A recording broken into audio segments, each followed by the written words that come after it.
one podcast, mining the Magic the Gathering community for salt.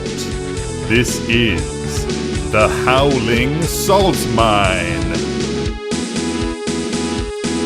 It's the Howling Salt Mine. The Howling Salt Mine. Welcome back, everybody, to another episode of the Howling Salt Mine podcast, the podcast where we delve into those salty mines of the Magic the Gathering community, find the salty stories, those salty posts, the salty confessionals that we love, put them in our minecart, and bring them right back up to you, our dear listeners at home. As always, I'm your host, Sam, and I'm joined today by my singular co-host, Mike. Say hey, Mike. Hey, got the singular right. I did it again. I did it right. Yep, Tony is still on his honeymoon, so it's me and Mike. Oh, but who's this? Mike. Oh, shit. It's like he's in the room, but better. It's our special guest host, Pat. Say hey, Pat. Hello. I saw those headshots you guys got done for the upcoming Magic event, and I shaved my head immediately to be more like Tony. Oh man, imagine if we had submitted your face instead of Tony's for those. Like Tony's still going, but you're like sneaking in and assuming his identity. Or just do like an AI merge of the two faces. Pony. Pony. It's Tat. It's our friend Tat. Oh man. We should mention this is like the first time where we can actually talk about it and not just like dump a little piece of audio in the front of an episode. But we are going to the MTG Summit convention in Salt Lake City. It's kicking off on October 26th through the 29th. And we will be there as special guests. That's right. We are special guest creators. We fucking did it. Look at me now, Mom and Dad.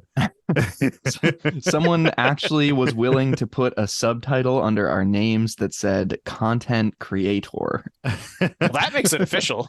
No, not even that. Special guests. We're fucking special guests, dude. Like, it's awesome. Also, Salt Mine, Salt Lake City. The convention takes place in a place called the Salt Palace. Like, it couldn't be more perfect. Yeah, it's it really a great couldn't. merger of salt. They essentially established a brand for us. Yeah. Like, they're like, this is, hey, you wanted a branded event, right? Because we made one for you. Last year, after we went to Vegas, I was filled with so much regret when I found out that the MTG Summit took place in the Salt Palace, because we had been kind of like, which one do we go to? And we just went with Vegas first. And then afterwards, we were sort of like, we could have gone to Salt Lake City. Like, it was kind of a same price sort of thing for us because we're all East Coasters. And then I found out like a month later that it took place in the Salt Palace. And I was like, motherfucker. Like, so to come back a year later with a vengeance, not only attending, but as special guest creators, feels pretty good. Yeah, I can imagine. Stoked. I'm going to try and cube with Brandon Sanderson. If I can play Brandon Sanderson's cube, I'm going to lose my mind. Dude, yeah, that would be fucking amazing. That commander cube that he's got. Yeah. Ooh, baby. Is he going to be there? Oh, yeah. Yes, he's one of the other creators. That's so will be there. cool. He makes content. I don't know if you. I've heard of him. Just happens to be books. An Amazon series or two. Yeah, he writes some books, I guess. Yeah, he's maybe a big deal, I guess. Yeah, it's like one of the reasons it exists is because he was basically friends with the Kingdom's TV guys, which if people don't know who those guys are, they have a great YouTube channel where they do weekly live play videos, like weekly EDH videos, which is pretty crazy just to be able to turn that shit around. And they're awesome too. And they just like chill with Brandon Sanderson at their local gaming store. And they would like cube together all the time. And at one point he was like, hey, I have this cube. I really would love to play this cube with some like MTG pros like Reed Duke and stuff like that. Do you guys think that could ever happen? And they were like, yeah, like maybe we'll put on a small event. And then it just like exploded. And now they're just running their own annual convention. That's awesome. It's like Field of Dreams. Yeah, right. It's like crazy. So yeah, I mean, we're stoked. Here's my like 2-minute pitch. Come to it. Hang out with us. We will be there. I think there's a little bit on Thursday if you get a VIP badge. Friday, Saturday, Sunday. We're going to be there all of the days. We'll be doing free play and stuff.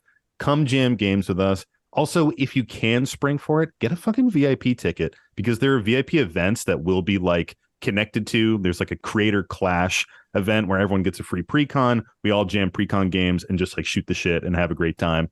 And you can play with us and you can play with other creators like Nitpicking Nerds. Mental Misplay is going to be there. Cassius Marsh is going to be there. A fuck ton of artists are going to be there. And I'm pretty sure also that if you get a VIP badge, you get first access to the artists on Thursday.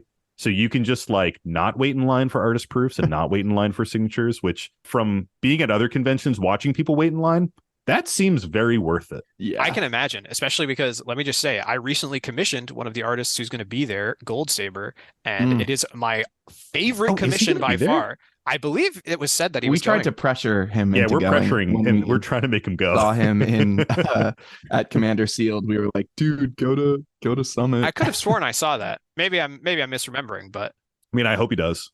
check that guy's art out. He's amazing. Oh, Gold Saber's amazing. Yeah. Some fucking rules. We didn't quite play some games with him, but we kept stealing one of the guys working at his desk to play some One Piece. Yeah, we kept taking We're Kevin basically away. best friends at this point. That's pretty much I mean, how that we hugged. Are you talking about mid-piece? No, that doesn't exist. Are you besmirching the greatest anime property of all time? Well, I mean, the card game's fun so far from what I've seen. Oh my The god. card game is great. Pat, We are get Tony back on here. yeah, you know what? It's too late. It's too late. Tony Cut at his least mic. stays silent. I can cast Counterspell in your anime opinions too. No, I'm not owned. I'm not owned. No. Oh shit. I should also mention, yeah, we didn't make a mistake. This is episode 70. If people are like, oh wow, they missed episode 69. Nope, we didn't. This is correct. This is episode 70. Tony is on his honeymoon and he expressly requested that he be a part of episode 69, and we couldn't record it before he left. So this is our creative solution. You get 70 first, then we're going to take a step back. You'll get 69, and then we're back to 71. Very appropriate with the Doctor Who products coming out. We're time Yeah, a traveling, little time baby. skip. We're just staying topical with the set releases. In the moment. Exactly. Yeah. Retrace on the podcast. Yeah, we're Yes. big Whovians over here. Not really. I don't know much about Doctor Who. But frankly, the cards that are coming out, I'm intrigued. Yeah. Me too. Like Gavin and the professor have just been going off about like the lore of Doctor Who, and they're like, oh, he's got multiple lives and he was like reborn and all this shit. And I'm like, man, I thought it was just kind of like some goofy, like, I don't know, just goofy shit. And then there's like deep sci-fi stuff. And I'm like, man, first of all, Doctor Who, you got to work on your branding, man. I mean, Yes. for it to take this long for me to get interest, like show me some of that gritty sci-fi shit right up front. And now to hear about it, I'm like, man, I'm intrigued. What is this? What is this world? Yeah.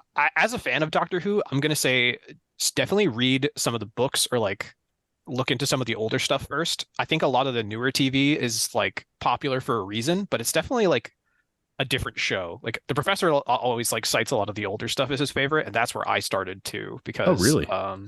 Yeah, my dad was into Doctor Who because his dad was into it. So I have watched a lot of the old Wild. episodes, like Star Trek. It's Yeah, that Three kind of show. generations. yes. Yeah, My dad's grandpa dad was liked into this it. television program that is still airing, so I decided to like it as well.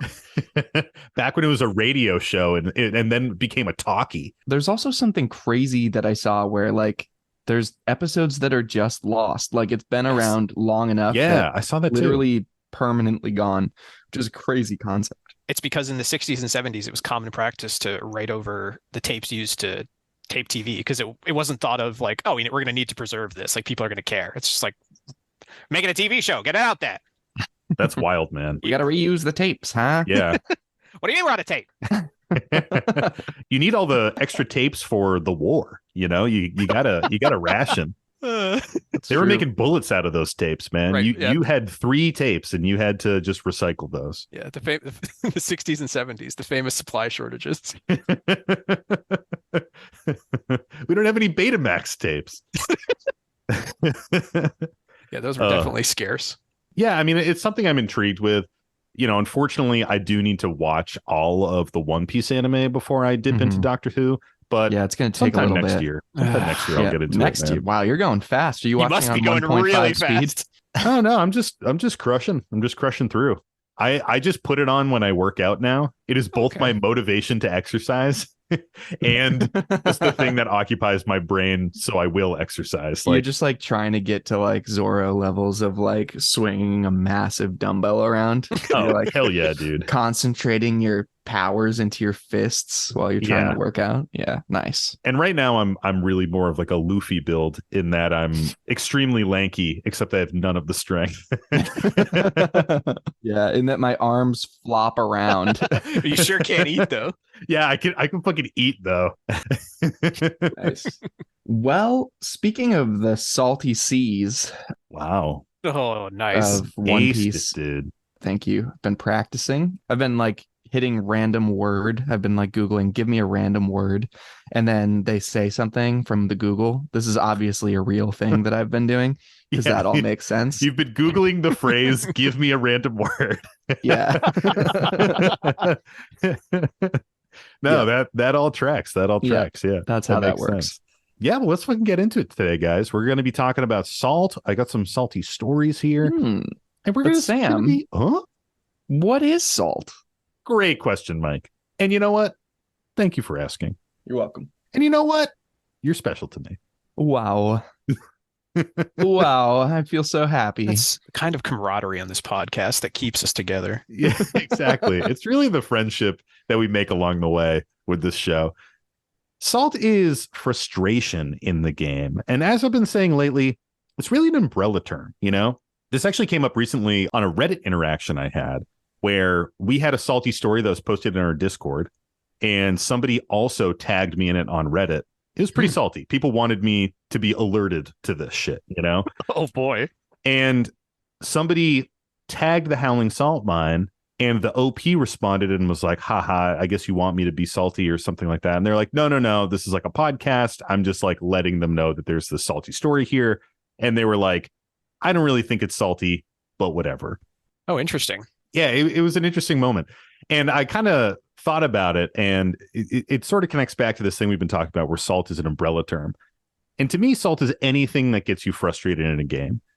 Salt can be like a single grain of salt, you know? I think a lot of people think of like getting tilted in a video game or getting tilted at the table and like getting really angry or yelling, and that is salt. But really, there's like little grains of salt and there's full shakers and everything in between. And it's anything that gets you frustrated, anything that has a weird social dynamic, a weird moment at the table, something where you walk away and you're like, was I the asshole there? Was I being a dickhead?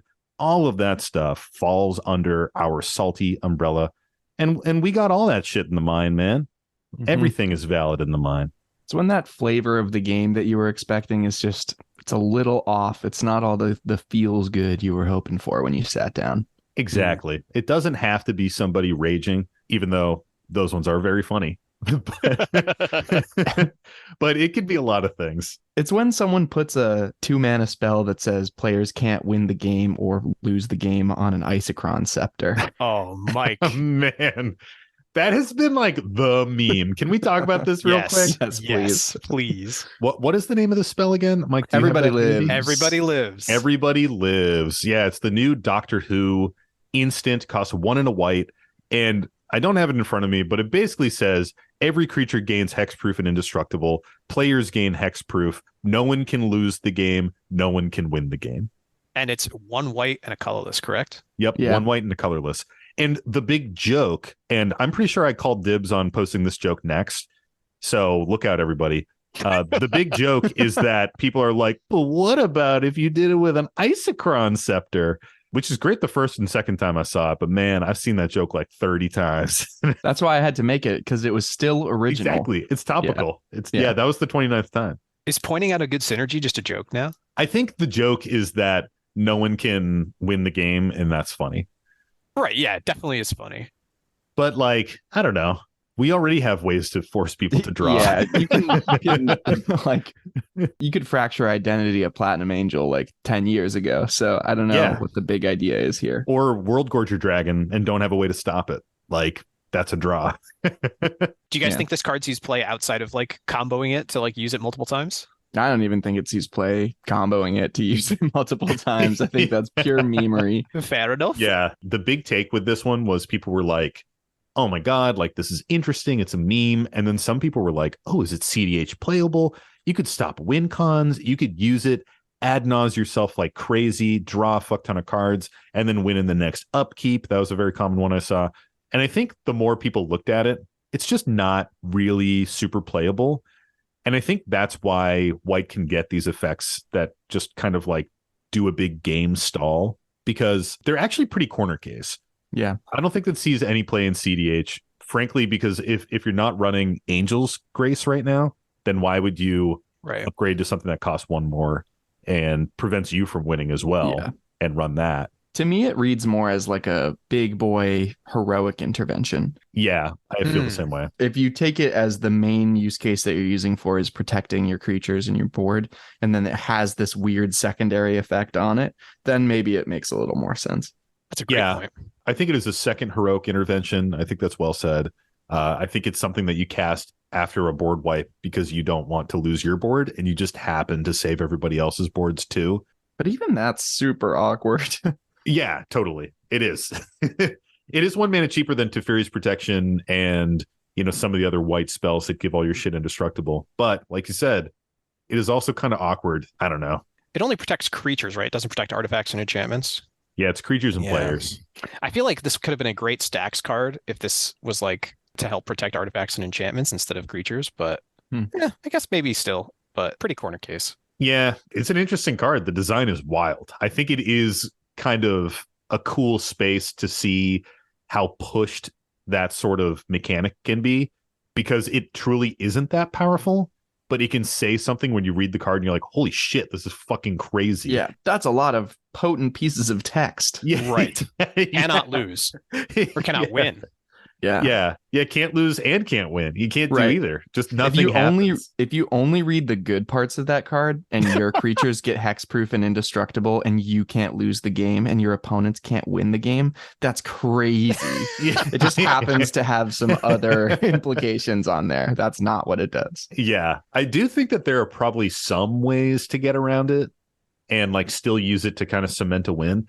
You know, let's say you cast it, you mill everybody out, and then you pass the turn and they all draw and they lose. That's great. But your ways to mill people out generally target a player, and you can't target a player because they have hexproof. So once you start setting it up in all these scenarios, you start to see that like, oh, well, it doesn't really help push you through that. It doesn't really give you an edge there. And then it's sort of like, I'd rather just have a counterspell in my CDH deck. Well, now that we've gone on a certain rail into a strange corner of the minds, should we get back on the main drag here? That was a little salty amuse bouche. We're just wetting the palate out there. You know what I mean? Who's bouche? I am not classy enough to be on this podcast. Hey, if you don't kick off a meal with a little amuse bouche, what are you doing? You know, it doesn't have to be fancy. It could be like a single jalapeno popper. It could be 2 Skittles that you squish together. If you're calling it an amuse bouche, it's already fancy. You've already failed in making it like, you know, down there. It could just be like it could just be a pink starburst wrapped around a Mike and Ike, dude. It doesn't have to be fancy. It's just a little. Next, you're gonna be out here eating hors d'oeuvres. Hors d'oeuvres? I know that one, Mike. I know that one. Well, shall we get into it, guys? Please. Let's fucking do it. All right. So this first one comes to us from Reddit, and it comes to us from our buddy D Hell. If you guys see D Hell around the subreddits, give him an upvote. You know the drill. Spread that good will. This one doesn't have a title because some of the ways that we receive salty stories, there just isn't really a space to put a title in.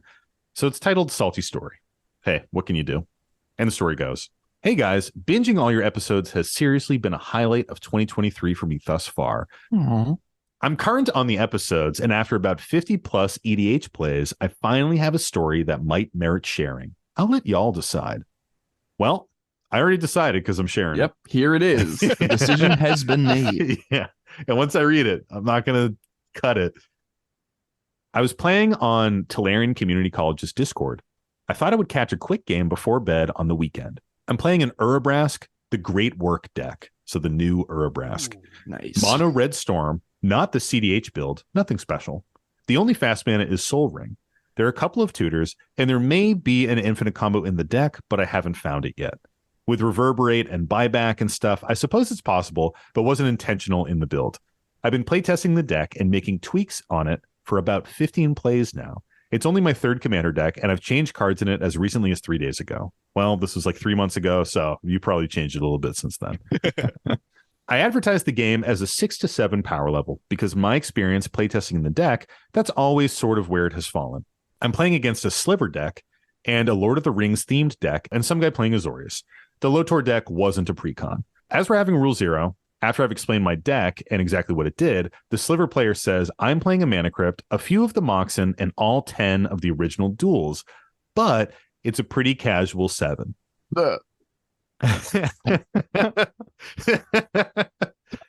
It's so ridiculous. It's got a scope and a suppressor and a bump stock, but it's a pretty casual rifle. Guys, I'm just here for paintball. Yeah. Oh gosh.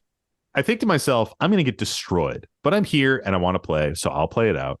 The talk as the game was starting was a couple of the players were frustrated because someone went infinite on turn 4 of their last game. So people are already complaining about infinite shit coming in. We get into it. Turn 1 is uneventful. Turn 2, Slivers drops a crystalline sliver. I drop a ruby medallion. Everybody else just sort of passes after land drop. Turn 3, I drop a staff of completion and pass. Turn 4, I bring Urabrask online and play a desperate ritual. I've got 4 mana floating and 1 available, and I just sort of storm off. I play 5 more spells, mostly cantrips and unmentionable shit. They say stuff, but you know me, I love to curse. Potty mouth. Absolute vulgar vocabulary. 6 damage to the table. I made sure to spread it around, but I sent the majority of it at the Slivers dude because he's the threat. 6 spells, a Galvanic Relay. I flip 6 cards into exile, pay the 1, flip Urabrask, deal 3 to the player and all their creatures, target Slivers, wipe his board, and then tap the staff to proliferate into 3 treasure tokens. The cards I flip are mostly ho-hum, a Grape Shot, a few cantrips, and other stuff, Urza's Rage, and Birgi. As the turns pass, the great work gets exiled, and people make their turn 5 plays. It comes back around to me, I get Urabrask out again, drop Birgi, and play a cantrip, floating 2 mana. One of the other guys immediately asks, quote, I mean this in the most civil way possible. Can you win this turn? I reply, no, I really don't think so. I play a cantrip. The Sliver guy is fuming. He scoops, and everyone but the guy who inquired leaves the table. They're pissed. Our Zorius guy, who asked if I could win, sticks around after and cheers me up. What a fucking champ. Yeah. From an Azorius player? What is going on? Hey. Every Stacks player I have ever met is like usually pretty chill, as long as they're not some gremlin lurking in an LGS luring noobs into pub stomp. Like people who play Stacks have a deep appreciation for spending time with someone because they are ready to do it. I appreciate that, Pat. I appreciate that. Oh, man. The Zorius guy who asked if I could win sticks around after and cheers me up because I swear, in all caps, this deck has never been so effective before. I know people say that all the time, but it hasn't happened. I knew it was possible. I built the deck. It's just never happened. I was describing the game to some buddies who had played against Urabrask as I've been testing it out, and one of them replied, yeah, man, that deck is a 4 to 9 on the power level. So am I the asshole because I drew the nuts? Was dude just hurt that his $10,000 deck got smoked in 4 turns? Was he still too salty from the last game? This can't all be on me. I mean, maybe I need to advertise the deck a little differently in the future, but come on. Multiple Moxen, Crypt, OG Duels, Power Level 7. Please absolve me of my sins, HSM. Amen. Love the show, you guys. Keep making them, and we'll keep listening. Oh, Fucking love that shit. First of all, thanks for writing in and complimenting yeah, thank us. you. I appreciate And that. second of all, let's get our salty clearing callers on and get ready to absolve here. Yeah. Let me pick up my salt rosary and let's fucking get into this shit. Evil be gone. Real quick, should I just read Urabrask before we like really tuck into this? Let's read it. Please do. Also, I did not plan this, but I feel like this is such a perfect one for having Pat on the episode. Like we'll get into it in a minute, but just know that this is perfect for Pat being here. I'm going to stand up for you. He's gonna go to bat. My sweet little dumpling, mono red player. So Urabrask costs 4 mana. It's 2 and 2 red. Legendary creature Phyrexian Praetor. This is the one from March of the Machines. It is a 4/4 and it has first strike. That stuff doesn't really matter. All the rest of it does, though. It says whenever you cast an instant or sorcery spell, Urabrask deals 1 damage to target opponent, and you add a red mana. Then you can pay a red mana, exile Urabrask, and return to the battlefield transformed under its owner's control. Activate only as a sorcery, and only if you cast 3 or more instant or sorcery spells this turn. And the other side is called the Great Work. It's an enchantment saga, and it has 3 levels to it. The first level is 3 chapters. Oh, chapters. Thank you. The Great Work deals 3 damage to target opponent and each creature they control. The second one is create 3 treasure tokens. And the third one says until end of turn, you may cast instant and sorcery spells from any graveyard. If a spell cast this way would be put into a graveyard, exile it instead, exile the Great Work, then return to the battlefield front face up. You trigger the third chapter, and then you get your Urabrask back, which is giving you, again, that Bergie-like ability where every time you're casting an instant or sorcery, you're getting red mana. So this is like a classic Storm deck Bergie nowadays. plus Gutter Snipe, because it does damage on spellcast too. Yeah. Right. It's pretty dope. All right, how we feel about this shit, guys? I think the friend's call of that deck is a 4 to 9 is a really, really like poignant remark there. I think that says a lot about a deck, because there are totally decks that are like this. The nuts hand is nuts, and a lot of the other hands are just extremely mid or like extremely puttery. Totally. And a Storm deck, I feel like, is a very classic deck that can do that. Either you get the system that's going to let you keep chaining stuff together and keep storming and keep drawing and casting and making mana, and it's going to keep going, or you kind of whiff and you cast 1 spell, don't draw into anything, and have nothing else to do, and then you sit there waiting another turn rotation to try to kick it off again, and it never really starts off the way you need it to. Yep. It's kind of a pitfall of decks like this a little bit.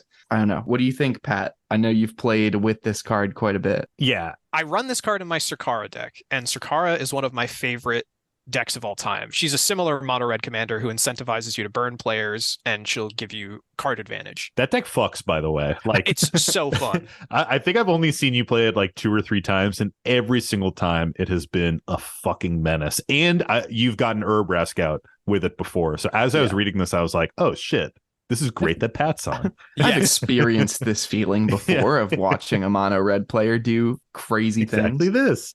Yeah, this deck, I understand it's already burning everybody, but for the most part, burn decks have to focus people.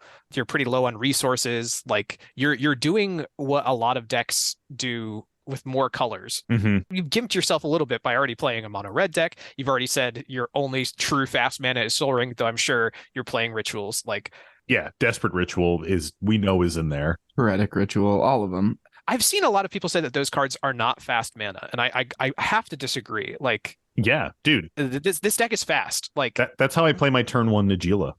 Like with a Pyretic Ritual, you know, like I think it's a definition thing. Like fast mana is usually mana that sticks around turn to turn, but definitely it is the kind of thing that'll give you these explosive turns that are very high variance, like you're describing. Yeah, exactly.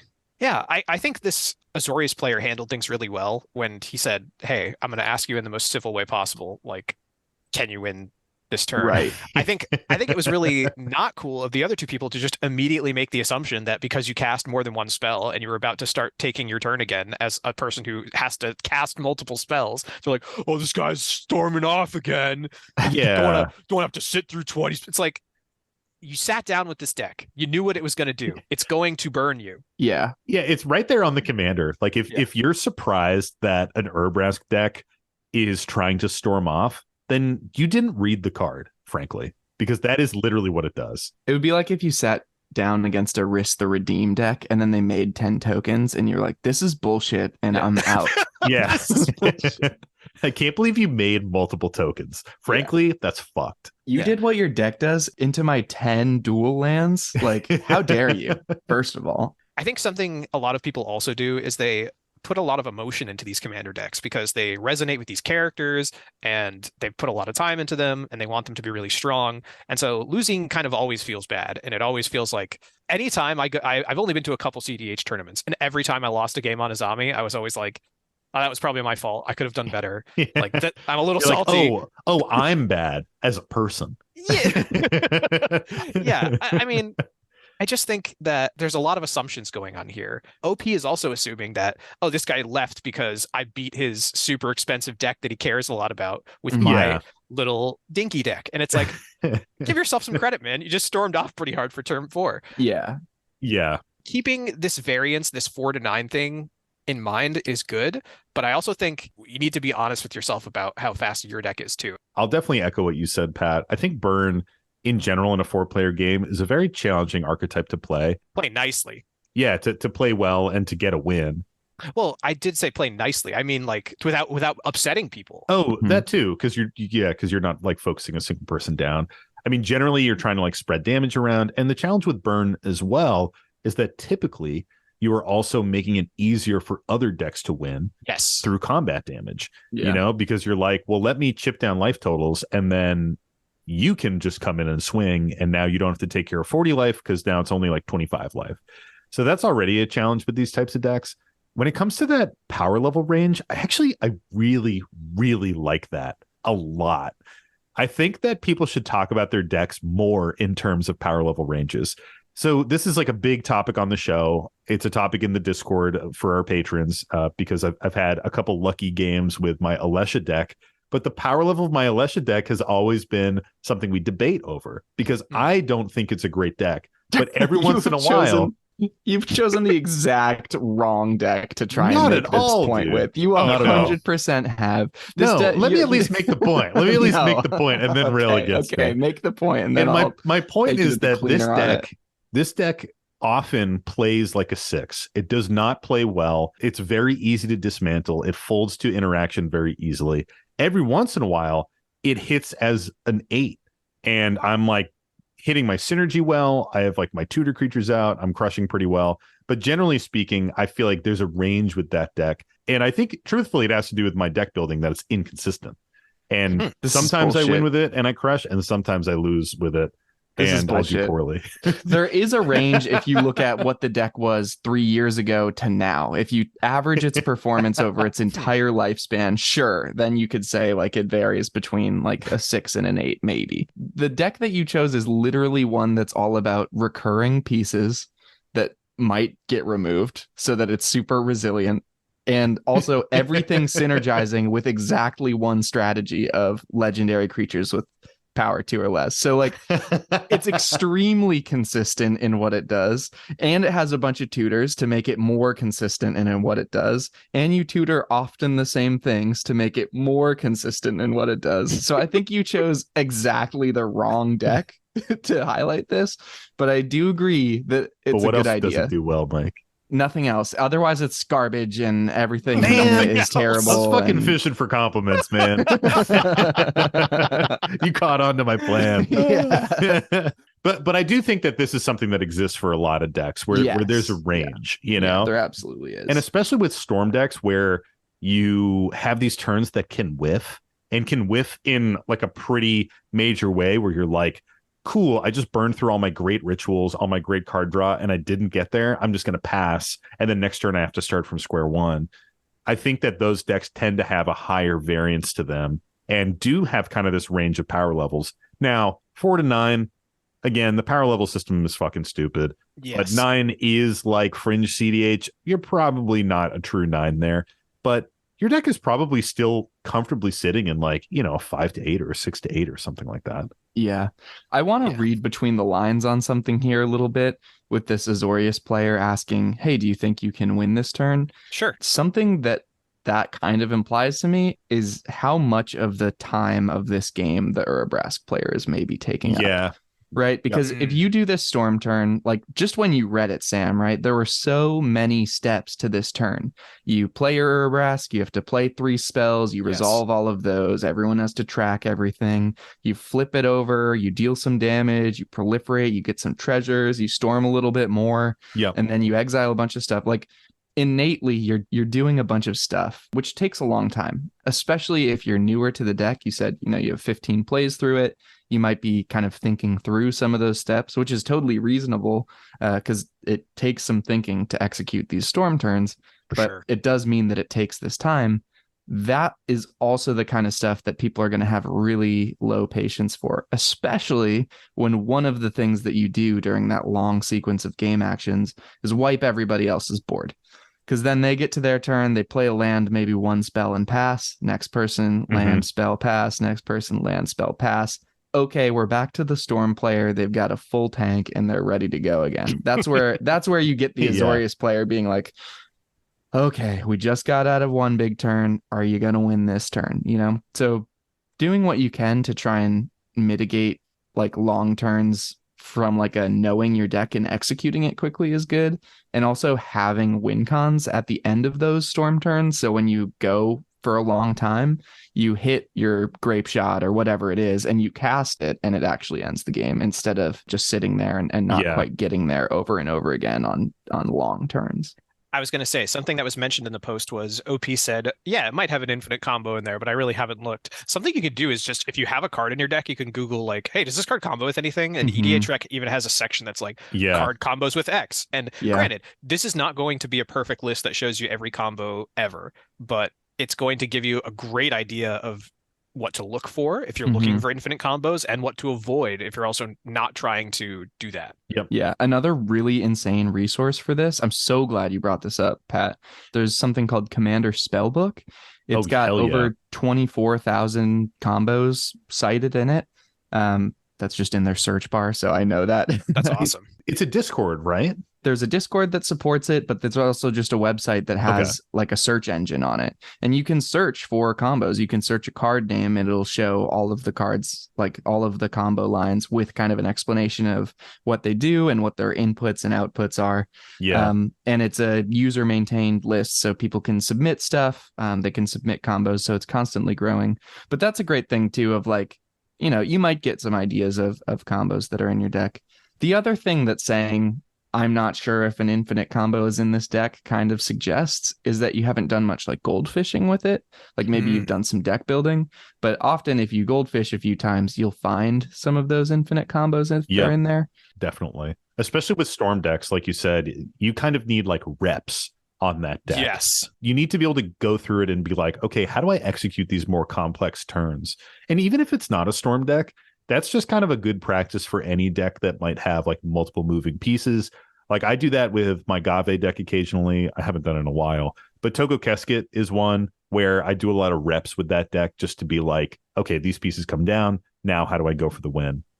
Just kind of jumping back to something you mentioned, Mike. When you do have those longer storm turns, sometimes all it takes is to just be like, hey guys, I'm going to kind of storm off here. I know it's going to take a little bit long, but just like bear with me. And sometimes just acknowledging that you're going to take a long turn can be enough to like quell that salt a little bit. Personally, I do think some of that is on the opponent. I think when people are taking longer turns, it is a part of the game. Like sometimes people just take long turns, and it's kind of on you to just try to have a good attitude about it and try to be a little bit engaged with it.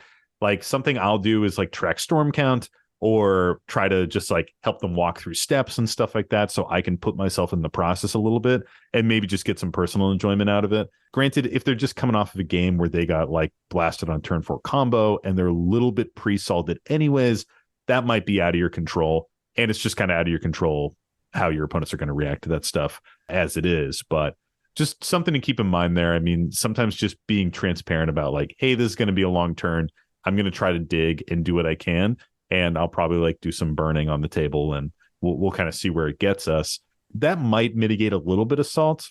I do think that you were coming into a game with a few salty players though here, especially when it comes to that like pregame talk, which isn't really something we touched on, how they were sort of burned off of an infinite combo in a prior game.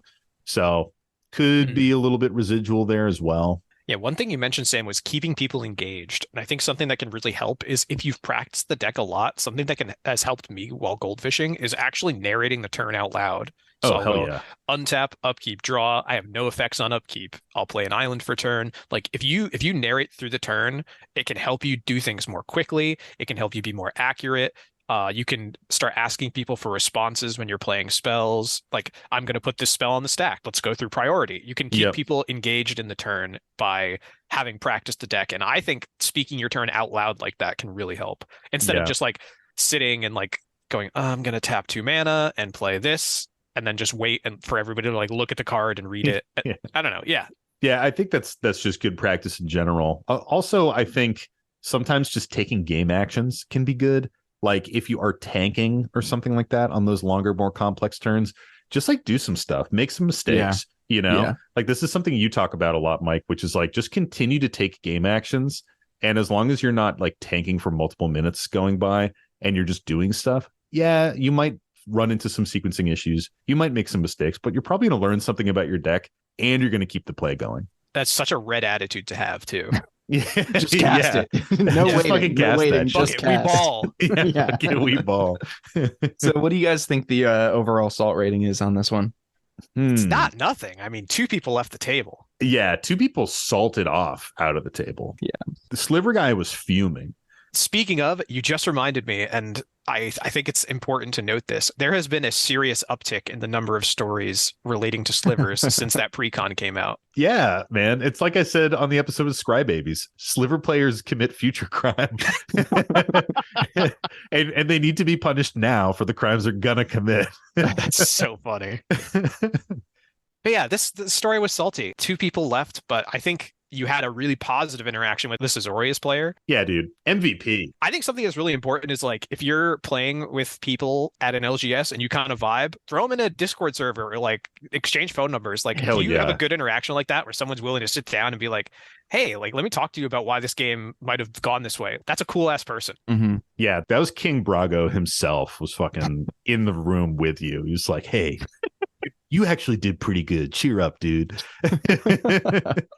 Yeah, I mean, my salt rating is this is super, super high. I would say this is 2 full salt shakers. To have people huff and puff and just fucking piece out of your game as fast as possible, that is a high salt level for me. That would make me feel really bad if I was on the receiving end of that treatment Me in too. an LGS. At the same time, I think those people came to the table with some salt already there. And that's not on you, OP. That is on your opponents. Like people need to deal with their own salt. And maybe they should have been like, we just came out of the super frustrating game. Can we play something really casual? Can we like chill? Can we vibe? As opposed to, you know, trying to push for that like higher power 7 and maybe still just trying to push for the win that they were denied in the previous game. Yeah, saying no thank you to decks is important too. Like there are decks people say no thank you to all the time, like Send Triplets. Like people are very comfortable saying no thank you to that deck. Yeah, it's true. I say no thank you to Guy Root all the time, but it doesn't stop Sam from playing it. If we're in person, I'm fucking playing that shit, man. I'm just gonna start answering Guy Rudo with Halton and Baco every single time, and then we'll My get over it. $40 deck. Yeah, but there's no creatures, so you won't get any flips from me. So it's the perfect counter. Just flipping off myself, baby. I kind of agree with what you guys said. It's always like reasonably high salt when a game ends and not many players had an enjoyable time. And this is one of those cases where like even the player that won was left like doubting if it was reasonable Right. to have Yeah. enjoyed it. So that's tough, but I don't think it's like really peak or anything. Like this is just a thing that happens. People get frustrated with long turns. They get frustrated with certain play styles. They get frustrated with losing.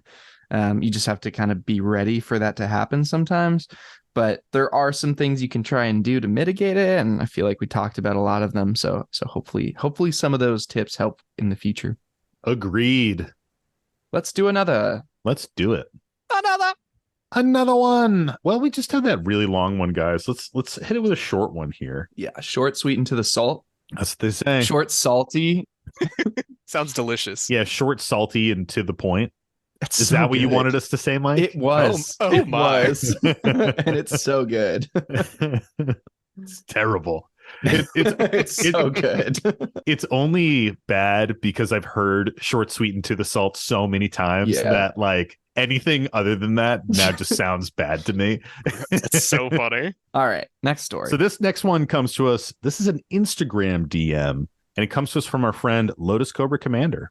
who is now a patron. Thanks for the Welcome. support, dude. I wonder how many previous Salty Stories have become patrons. There's got to be a couple. So many. And there are also a bunch where they were a patron and then for one reason or another, they're not a patron anymore. And I still have it written in as like a Patreon post. So guys, the record keeping is very hard. We have like hundreds of Salty Stories in here. So many. Keep sending them to us. Don't let that stop you from sending them to us. But we have a lot. And we only do 3 a week. Wow, damn, that's over 150 a year. That actually is a lot. Yeah. Wow. There's a lot of episodes. I was A lot of about posts. to be like, that's not even that many. That's a fuck ton of episodes. So, Yeah. You guys have been pretty consistent too, not taking too many breaks. dude, we've never missed a week, man. That's pretty wild. Yeah, it's crazy. It's a nuts. grind. Okay. And the story goes, all right, boys, I have a salty confessional for you. Back in the day when Commander was first becoming a format, me and some friends started a play group of about 5 or 6 people. One member, let's call him T, would only have 1 or 2 decks built at a time, but played at a higher power level than the rest of the group, often leading to a heated discussion about budget, playstyle, and power level. One day, T builds a Narset deck and wanted to try playing it for the first time during one of our game nights. In the pregame, he was saying how he didn't put any creatures, only spells in his deck so he could cast them all with Narset. During the game, I top decked a Telemon Performance, and remembering T saying that he had no creatures in his deck, I cast it, targeting him, and effectively milled him out around turn 5. I felt great about the play, but did feel bad he had to sit out and wait for a long game to end before getting another game in on the debut of his deck. He took it like a champ, but it is a play I'll never forget. I love it. I love Telemann Performance too. That's actually one of my favorite cards. I gotta read this shit. Please do. Telemann Performance, it costs 5 mana, 3 and 2 blue. It's a sorcery, and it says target opponent reveals cards from the top of their library until they reveal a creature card.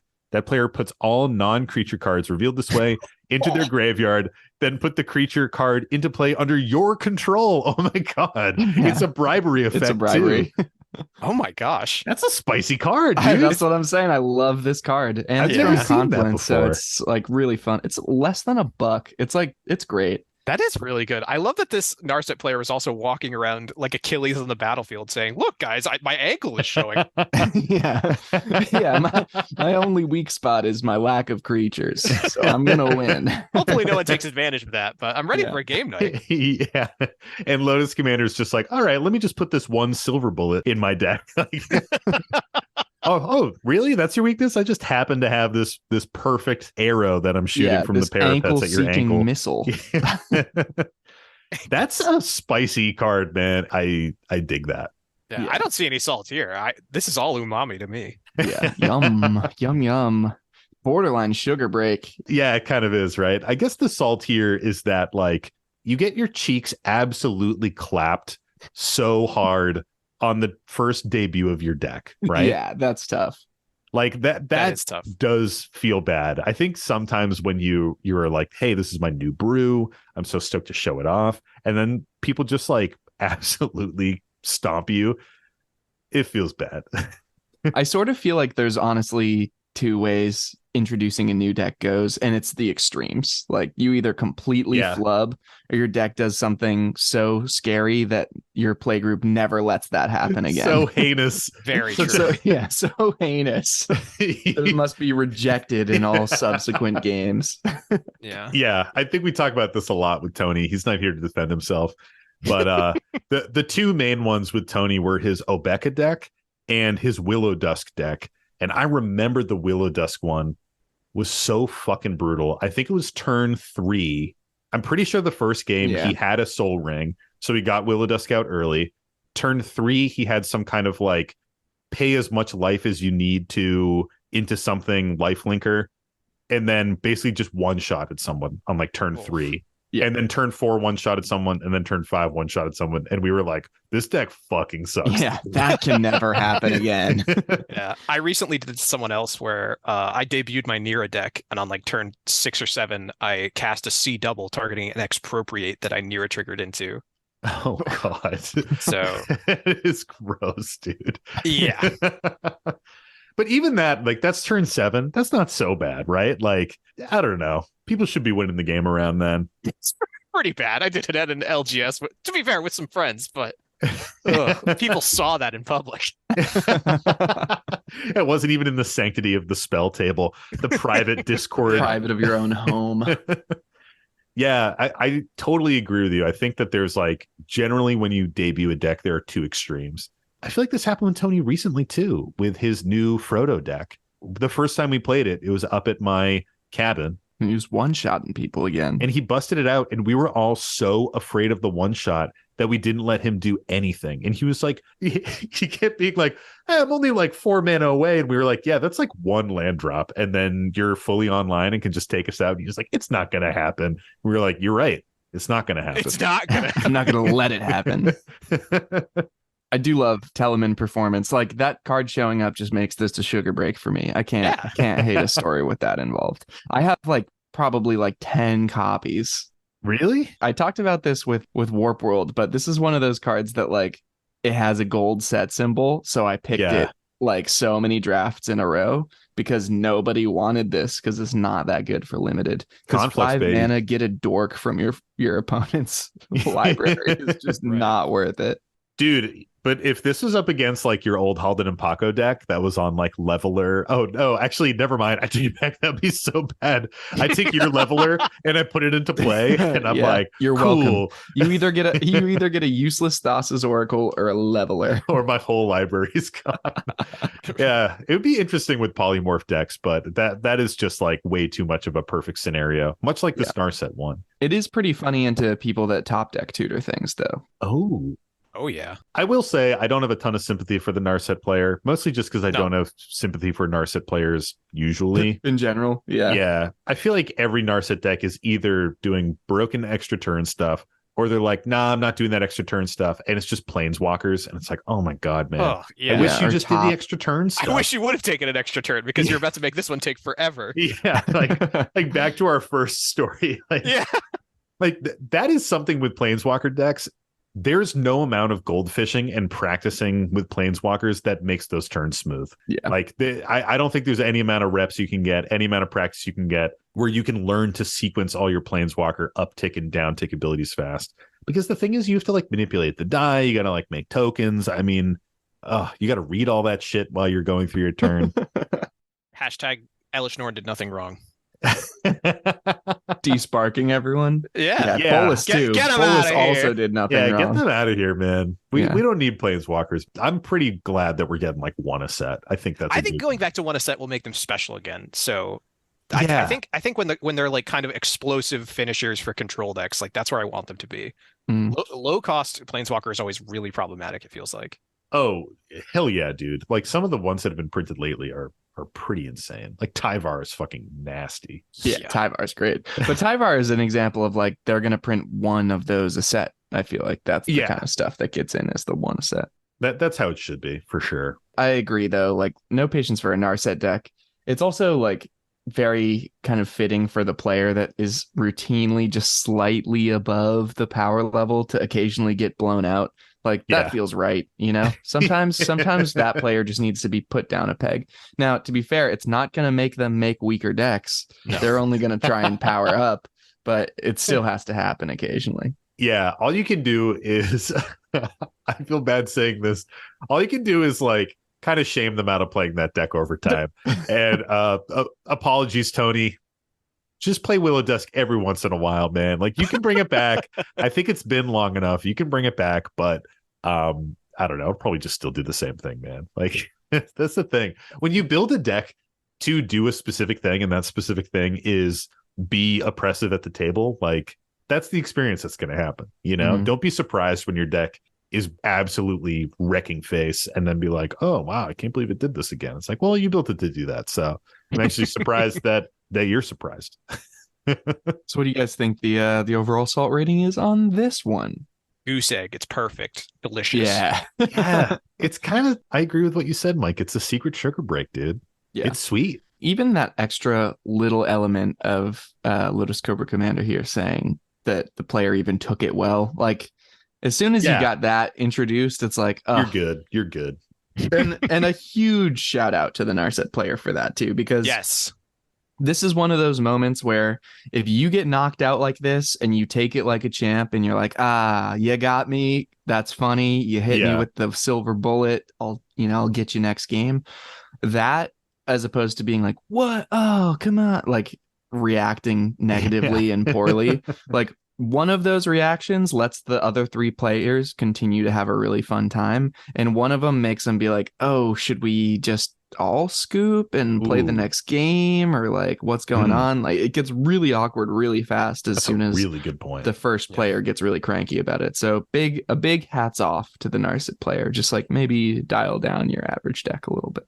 Something Commander needs a lot more of is graceful losers, because it's so refreshing if you pop off one game and do something really explosive when the people who lost are like, dude, that was really cool, let's do another one. Like that makes the highs of Magic feel amazing, and you don't have to be like, man, was I the asshole? Like, did I make too strong a deck? You go, no, I found this really cool line and I got to do something really cool, and that's when Magic feels the best. Yeah, something we talk about a lot is being a courteous opponent, and I think part of being a courteous opponent is celebrating in your opponent's victories, especially when they're really cool and crazy like this. Like, just to get blown out by like a random like less than $1 rare from literal Conflux. Yeah, like just this jank card. It's like, oh, that jank card is the perfect silver bullet to destroy my like really powerful deck. Like, that's wild, man.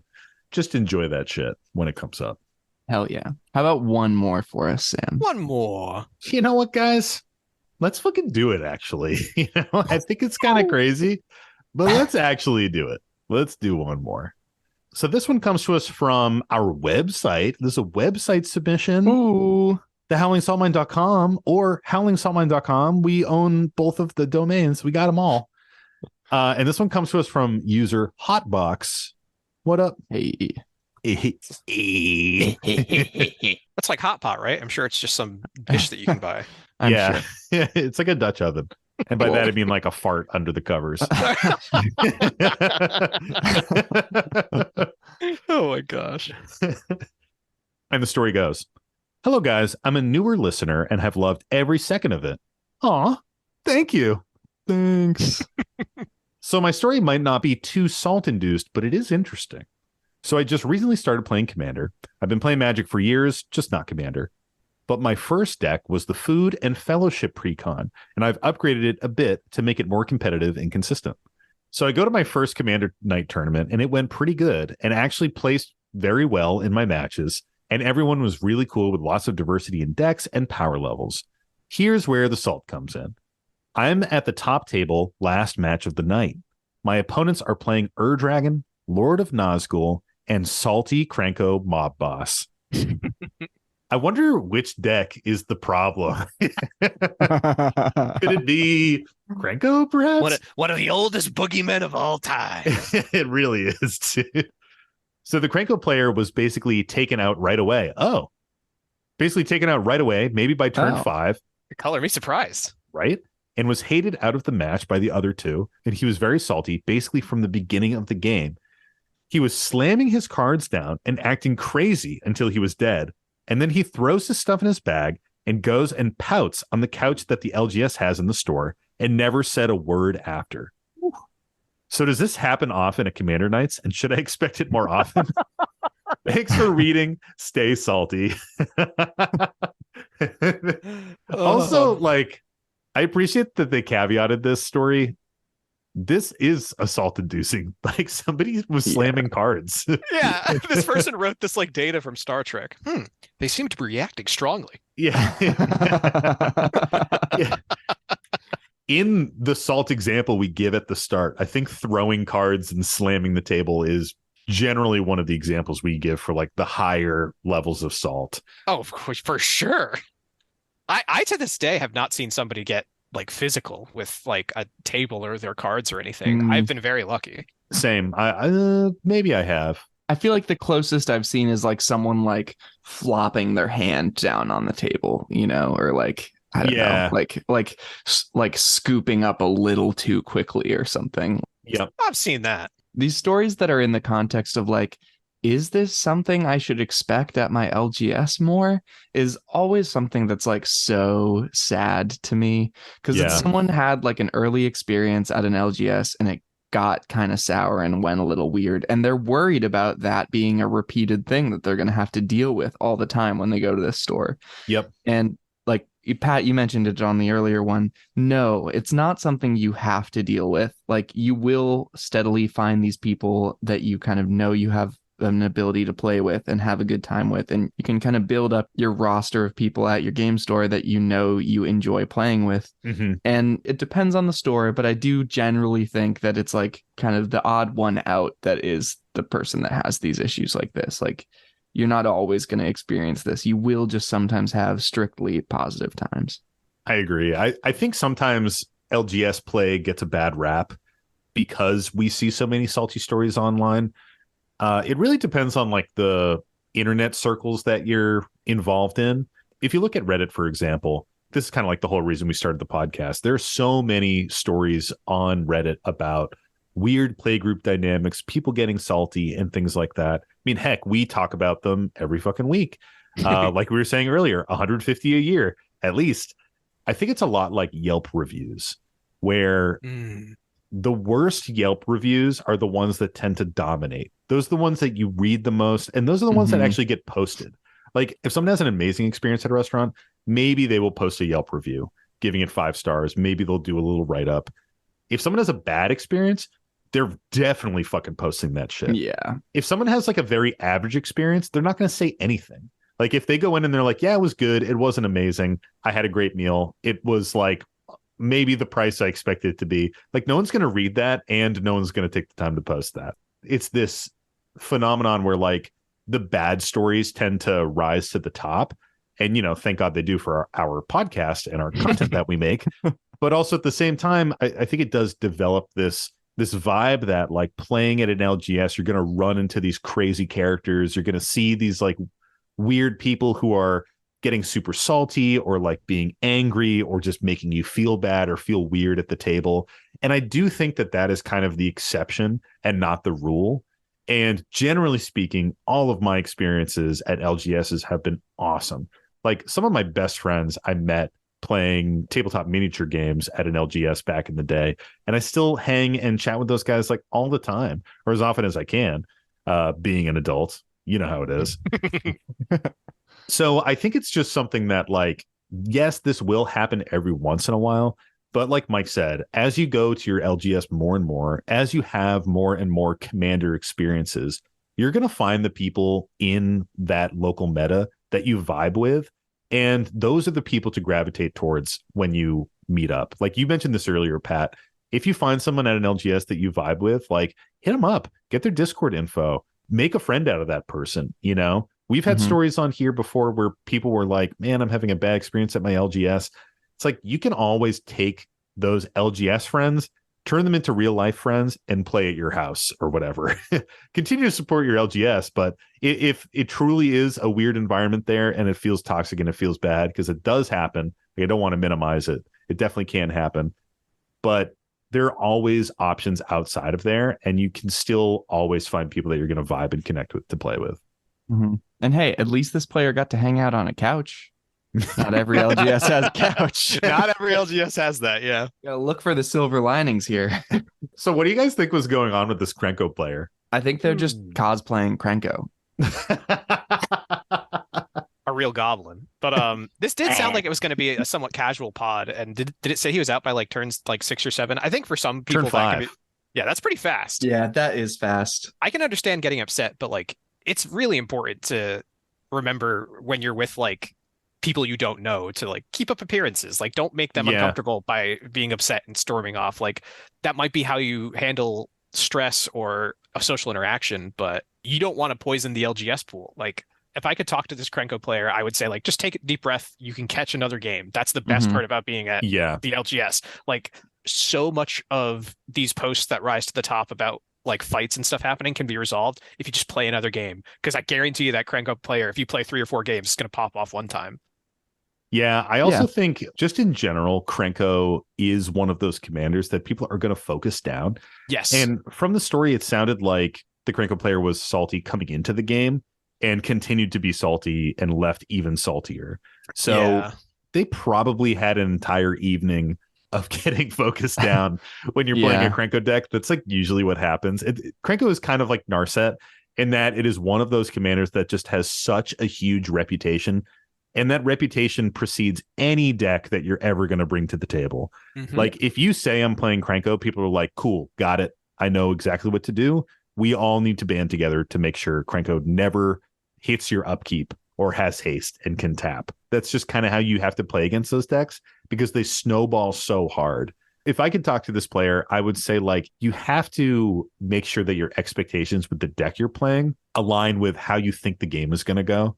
Because if you're like, oh, I'm going to fly under the radar with my Krenko deck every single game and no one's ever going to interact with me, well, you're going to be in for a pretty bad night of games, I think. Yeah, the radar picks up Krenko extra well. Yeah. It doesn't matter how badly you build Urza, people are going to be scared of it. There's just some commanders where people have had so many bad experiences or seen so many bad experiences, or just look at the card and can evaluate it and be like, oh my gosh, I can't let this stay on the board. Yeah, like exactly. Those commanders can be hard to play at a casual table. And like, I get it. Sometimes you find one of those commanders that is in that space and you latch onto it and you're like, I really love this commander. I really enjoy deck building with it. And you want to play it. But you do have to understand that it has this bigger reputation beyond what you're doing with your interesting brew. And that is going to kind of set the tone for the table.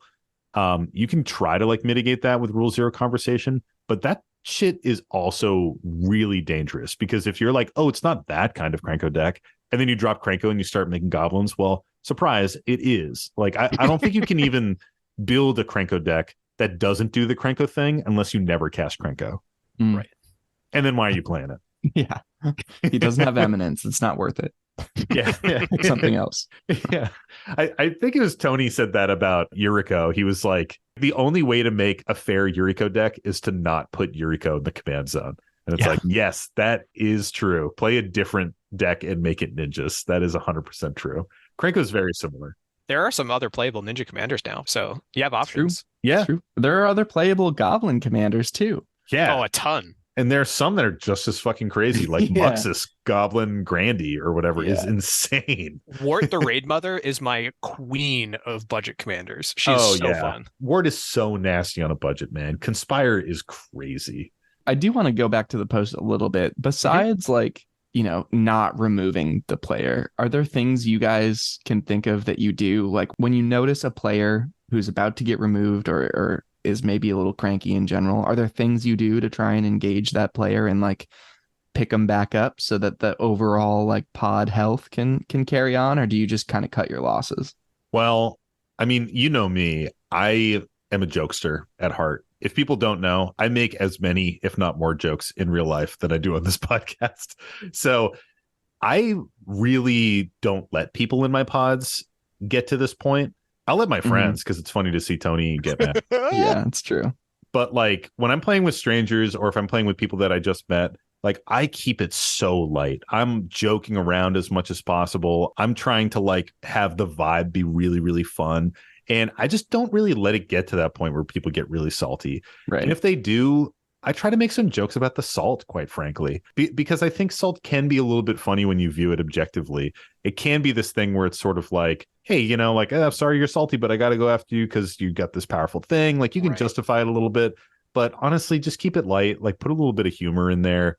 Try to like cheer that person up somehow. Yeah. I mean, sometimes the writing is just on the wall and you're like, this person is going to get knocked out. And I can see that they are unhappy with that. But keep it light is my advice. Well, overall salt ratings? Pretty high for me, but not unexpected. It's sort of like I said, like you come to the table of the Krenko deck, expect for all of the spotlights to point on you. And it's funny because this pod has Dragon and Krenko in it. And frankly, between the two, Krenko, I think, just beats Dragon out like a little bit for the one I'm more worried about. Yeah. I think it's a little bit more explosive. Yeah, I'm at least worried about it sooner. Yeah, exactly. And I know a little bit more about Krenko. Like it's more 1-to-1. Like don't let Krenko land where Dragon can do some tricky shit. Yeah, it's 5 colors. You can kind of build it however you want. Yeah. So, you know, I mean, it's salt that's not unexpected, but it is a lot. And maybe this person just had a bad night. To our friend Hotbox here, this is not typical. Do not expect it more often. But if it does happen, think on some of the things we had. People can have bad nights. People can have a night where they've just been focused down a lot. Sometimes it's just a reflection on the person who is feeling salty. Yeah. I'm still focused on the other thing that's not a typical experience at this LGS, which is the couch. That's sick.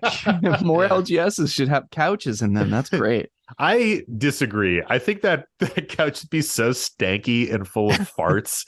It would be like nasty, dude. That'd be the crustiest couch alive. Like, no thanks. Now, if you're sitting on it while you're playing Magic, does it become a casting couch? Yeah, I don't think you're. No, bad. Oh, bad. Bad, no.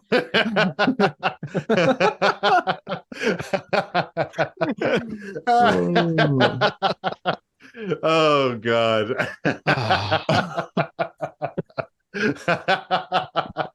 Oh, shit. I think it does. I think it does. I think it does. Oh, man. I mean, hey, some LGSs just have places to chill, and it's a vibe. It's cool. Well, I can see what's happening What? because I just cracked a clue. Who? They'll cast some spells, and here's the bottom line. Trios down to 2. Oh, The sweet caress of cardboard. There's magic everywhere. I don't even have to change that line. yeah. And with all this Spell casting atmosphere. disasters in the air. Can you feel the salt tonight? So, It is where we are. It's enough for this wide-eyed planeswalker that we cast some spells. This is a special Wow. requested by Pat. I had an epiphany earlier and messaged Sam, can you feel the love tonight as the Magic song? And he said, hell yes. So now I'm being serenaded. The thing is, I was not expecting Mike to jump in with that, which I fully appreciated. I don't think Mike's ever sung a salty song. no, I until never today. have. I'm always the one getting interrupted. My other line that I'm remembering now is, it's enough for this wide-eyed prospector. Oh, nice. This might have been better. Maybe I'll edit Yeah. that in. Possibly. Well, thank you, Sam. Thank you for the salty song. Pat, thank you for the salty recommendation. Hey, anytime. Yeah. Hey, Sam, what time is it? What do you mean? What time is it? I think it's that time of the week. What time of the week? The time of the week that comes every week. What time of the week? The time of the week where you say Mike. Actually, Pat, you want to do that part? Mike. Mike, what's the salty card of the week? Well, Okay. thanks, Sam. I just needed to get that out. I appreciate that we organically got into it, but I had to do the lead up. That was You very did. good. You did. Contractually, I'm obligated. I do think that was in your contract. The salty card of the week this week is Ulamog, the Ceaseless Hunger. Ooh. He's hungry, quite frankly. He's kind of a hungry boy. He's a big hungry boy. And maybe after he eats a big meal, he might get a little eepy. Do you think he's EB and he neebies to sleepy? I do. I do think so. For Ulamog, your board is but girl dinner. Girl and I later.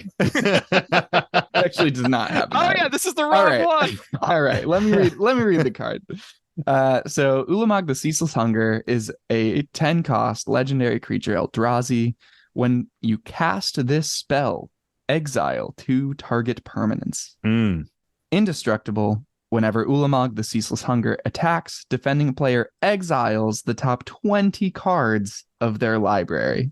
And it is a Damn. 10-10. 10-10 for 10, baby. So Pat, what do you think about this card? with so many people in our age group, I had some of my most formative experiences in Magic around the time Zendikar and Rise of the Eldrazi and those sets came out, because they came out while I was in high school. Preach, baby. Eldrazi to me are just some of the coolest things. I am not going to get salty when you cast this. Yep. I, however, understand why a lot of people are salty when these things get cast, because these break so many of like the fundamental rules of like old school Magic when these hit the board, that like I understand why people are scared of these bad boys. Yeah.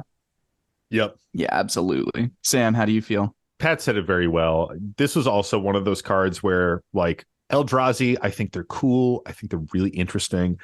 The fact that they're colorless makes them kind of a top-end finisher in any deck that can just get there with the mana, which I think can be a little bit annoying. I'd say there are other saltier Eldrazi, quite frankly, but Ulamog, the Ceaseless Hunger, is extremely powerful, indestructible.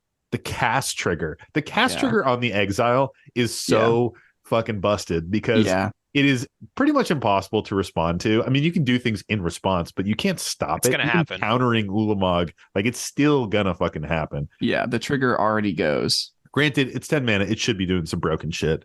I see why a lot of people get salty with this card, because it is just one of those things where an Eldrazi deck has just become this kind of ubiquitous archetype that in every playgroup, someone's going to probably mess around with an Eldrazi deck at some point. And most people experience that pain with like the power of an Eldrazi deck, especially with that precon that came out, which this was printed in, I think, or it was printed in Commander Masters, I guess. But it's going to appear, it's going to hit the table, it's going to make an impact.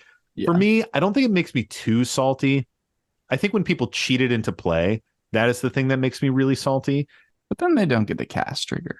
Yeah, they don't get the cast trigger, but Ulamog is not like the Shuffle Titans, where it's really hard to cheat them into play. You have to be like a little tricksy. Like, you can just kind of cheat the student to play. You miss out on the cast, but you still get that crazy exile the top 20. You still get an indestructible 10-10.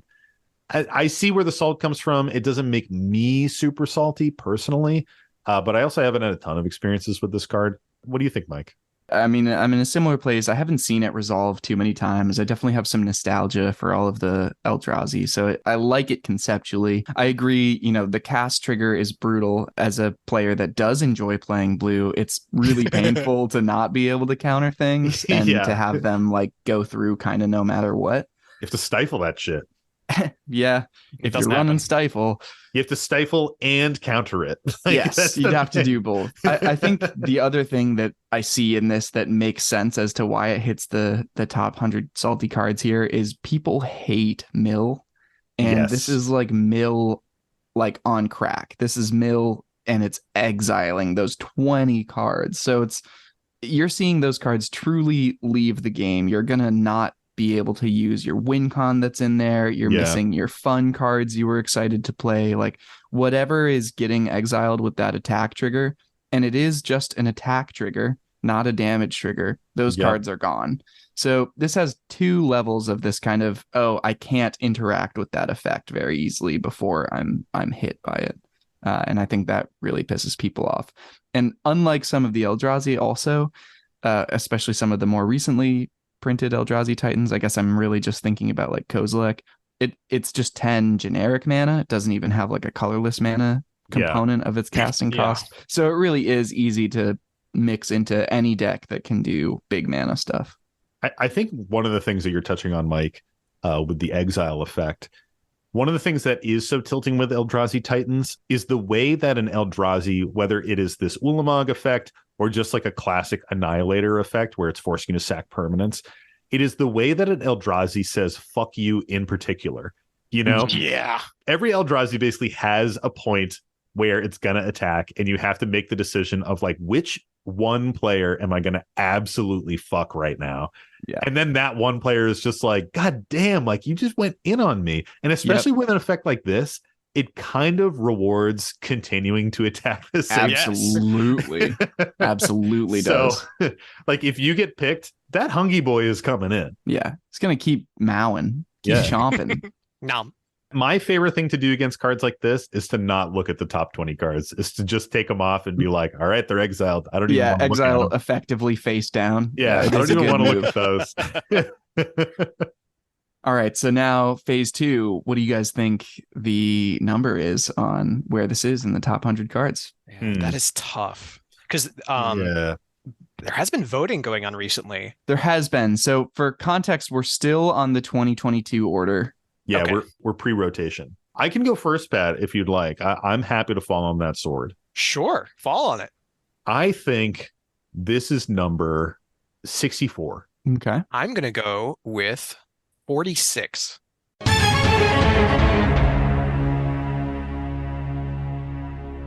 So it is 75. So Sam takes Oh, it. Sam takes it. Hey! Nice. Man, I almost said 72, but I was like, I think that Yeah, feels well, too you low. didn't. So Yeah, they've printed so many more salty cards that these started to fall down the list.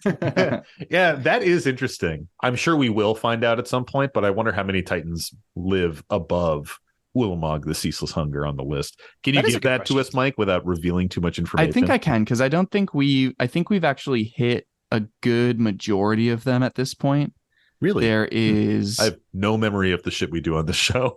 I go into a fugue state when we start the podcast. it all goes Honestly, away yes. fast. Okay, there is one. There's one that we haven't covered, Okay. so I'm not going to talk about that one. But then there's also Void Winnower, Oh, yeah. I'm gonna go. That's higher. which That's isn't higher. technically a Titan, but is a big fat Eldrazi, and Yeah, that one fucking sucks. the other Ulamog, where it was also higher than this one in the salty Interesting. card list. Okay. People hate Annihilator. Yeah. Yeah, people Yeah. don't like it. Annihilator sucks, man. It's just such a feel bad. It's the same thing where it's like, I'm going to pick one player and that player is just going to eat it. They're done. Yeah. They're done. All right, well that wraps it up for the salty card of the week. Thanks for playing. Thanks, Mike. That was a lovely salty card. And thanks, Pat, for joining us today. Thanks for Thanks, filling in Pat. Tony's seat. It always feels so good when you guys have me. I love coming on. So anytime. Dude, I love it, man. You just have such a vibrant vibe that you bring to the show that I really dig. I dig it a lot. I feel like we have Thank a ton you. of fun when you are on. Frankly, I don't think Tony's coming back. I don't think Yeah. he's coming back, actually. Busy mooning honey. Yeah. Yeah, he's Yeah. a married man now, you know? This is where we find out that like Pat has nixed all flights from Europe to the US for the next like 3 Tony's months. and trapped. Tony is just truly trapped over there. Tony's trapped in Europe. Nick is trapped in Hawaii. Pat is like, fucking got it. Finally, right where I want them. And thank you to all of the prospectors out there for tuning into another episode of the Howling Salt Mine. If you want more Howling Salt Mine content, check out our Patreon, patreon.com/Howling Salt Mine. Patreon just had some updates. Don't be afraid. It still works the exact same way. Just looks a little bit different. We have our Stray Grain series on there. Every week, we're giving you one or two little tangents that we cut from the show. I know we have a couple that are coming from this one. Definitely. I had a little tangent about an LGS that does not make it into the main, the main show. And then we also have our monthly Extra Salt series where we kind of take a break from our typical format and jump into a bunch of different stuff. We're doing deck techs. We are talking about our favorite cards in the different pieces of the color pie in Magic. We have a special deck tech that just came out that the prospectors know about that I won't mention here, but it is very funny and you should check it out. We've got a bunch of that shit up there. I think right now we have like, God, I don't have the tally in front of me. I think it's like over 12 or 15 hours of Extra Salt content. And I think we're getting pretty up there with Stray Grains as well. I think we're nearing like the 4 or 5 hour mark. Something else you should mention is people post their deck lists on your Discord and you get a lot of great feedback. And there's just now a huge compilation of all the decks a bunch of prospectors play in there. Oh, yeah. I think last time we checked, there was like, do you remember what it was, Sam? It was like over 100. That's awesome. I think it was over 200. And that was like months ago. So Wow. we're probably nearing 300 at this point. I mean, it's a great community, like Pat said. Pat's in there. If you want to chit chat with him, you can make fun jokes about Tony with Pat. People love to do that. Support the rivalry. Hashtag respect the feud. And we also have our monthly Patreon game nights where we are jamming with prospectors the last Thursday of every month, just getting games in from like 8 p.m. Eastern all the way to midnight or beyond. Another way you can support the show is check out our merchandise that we have. We have shirts on Bonfire. We have sleeves that we're selling. We have custom Dragon Shield sleeves with our logo on them, our beautiful podcast art that we are selling on our website. thehowlingsaltmine.com or howlingsaltmine.com. We're inconsistent with the use of the, so our website should be the same way. If you have a salty story that you want featured on a future episode, email it to us. Send it to us at our Gmail, which is thehowlingsaltmine@gmail.com, or you can submit it through that wonderful website that I just talked about, or whatever, man. DM it to us on Reddit, send it to us in a Patreon message, shoot it to us in Discord, whatever. If you are a Patreon member, there's even a special little area to put your posts. If you're in our higher tier, if you're a Salt Council member, you can load it up there and other people can talk about your salty story after you post it. And you can kind of just get more involved in that community. We're all about the community building. It's a really good time.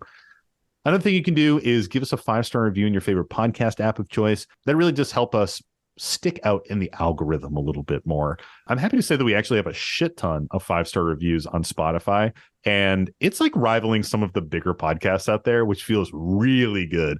So I super, super appreciate people doing that. And like we mentioned in our Commander Sealed episode, we're bumping into people at cons that have discovered us through the Spotify algorithm. So this shit does work. It really does help spread the word of the Howling Salt Mine and get new listeners in. Lastly, we got to shout him out, our amazing podcast artist, JD Burnett. If you are ever in Asheville, North Carolina, hit him up and get a tattoo. He's an awesome dude. 10,000 subscribers or bust. Wow. Woohoo. Thanks, Tony. What a guy. Flew back just for that bit. Yeah, he was flying overhead right there. Not for long. Well, thanks again, everybody, and stay salty. And don't forget to draw an additional card during your draw step. It's the Howling Salt Mine.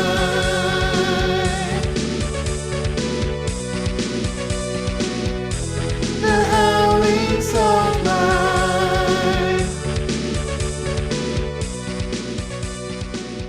Spread that good. Spread a that different- good. That's a different thing you're doing. Yeah, good. Oh my. Oh heavens. Illegal. Actually, not really anymore, but all those Kinda. records should be expunged. Hell yeah. Throwing that out there. Nice.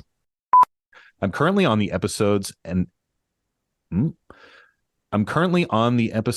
after about I'm current. Sorry guys. I had a really horrible poop before this podcast and I'm delirious. So many haze. the endorphins are firing. Too much fiber in my salad.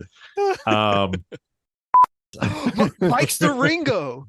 Mike is the Ringo. Maybe Pat replaces Mike. Oh shit. Wait.